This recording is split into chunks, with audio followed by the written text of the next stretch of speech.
Voici un programme qui montre principalement le mouvement de translation. Donc là, notre caractère peut se déplacer à droite, à gauche, en haut et en bas, mais jamais dans aucune autre direction.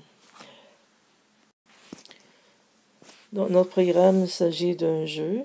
Lorsque notre caractère va toucher le texte « Allons dans la forêt tropicale », on va changer d'endroit, on va se retrouver dans la forêt tropicale. Lorsque notre personnage se déplace dans une autre direction et touche à observer les étoiles, à ce moment-là, on va se retrouver dans un autre endroit et nous allons observer les étoiles. Donc voici une forêt tout simple qu'on pourra toujours changer, mais la forêt tropicale qu'on peut voir une fois qu'on a touché, allons dans la forêt tropicale. Et voici l'espace, lorsqu'on touche, allons dans l'espace. Voici notre table de travail. Ce personnage-ci va dessiner le fond. Ce personnage-ci va se déplacer et faire les mouvements sur l'écran. Et on a notre arbre de la forêt tropicale et le texte qui va permettre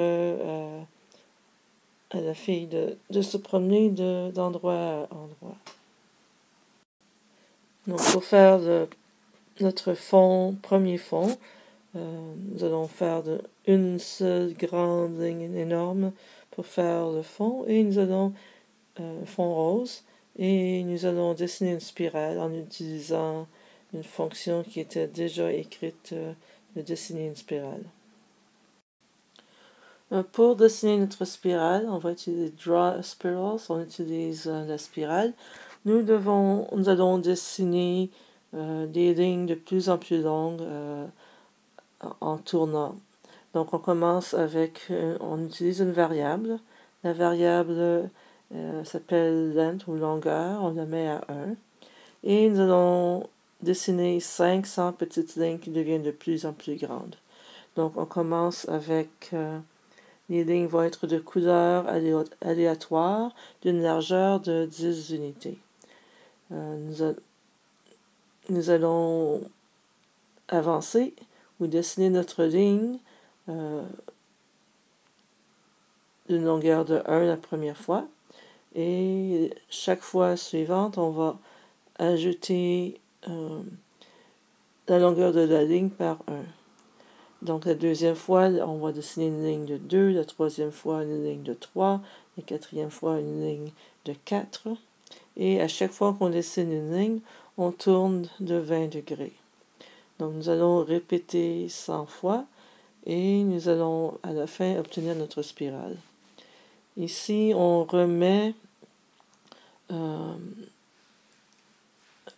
nos valeurs comme elles étaient au début. Donc on remet l'angle à 0 et on remet la longueur initiale à 1 pour qu'on puisse réutiliser notre habilité Draw a Spiral un peu plus tard. Donc notre personnage Stargirl va faire les mouvements.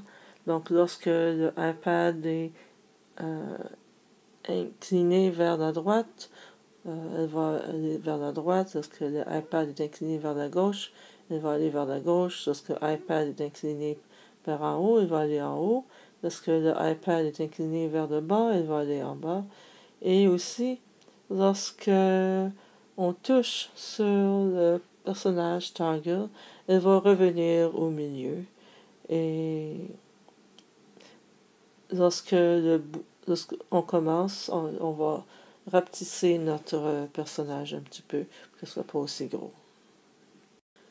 Donc, lorsque le iPad est incliné vers la droite, notre personnage va aller vers la droite d'un mouvement de 25 unités et on indique ça en disant que l'angle est à 0, donc elle va aller tout à fait vers la droite. Lorsque l'iPad est incliné vers la gauche,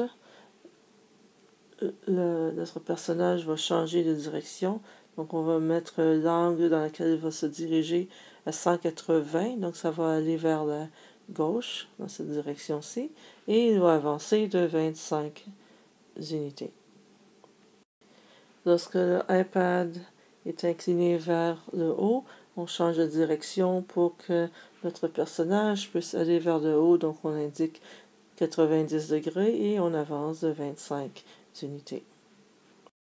Lorsque l'iPad est incliné vers le bas, notre personnage change de direction et va à 270 degrés et avance de 25 unités. Lorsque on appuie sur notre personnage Stargirl, nous allons remettre le personnage au milieu d'écran, donc à 500, x égale 500, y égale 400, et nous allons remettre l'angle à 0 pour qu'elle puisse être tout à fait droite. Lorsqu'on appuie sur le bouton, elle rapetisse à peu près de 50% pour avoir la taille qu'on va voir sur l'écran. Donc on est prêt à commencer.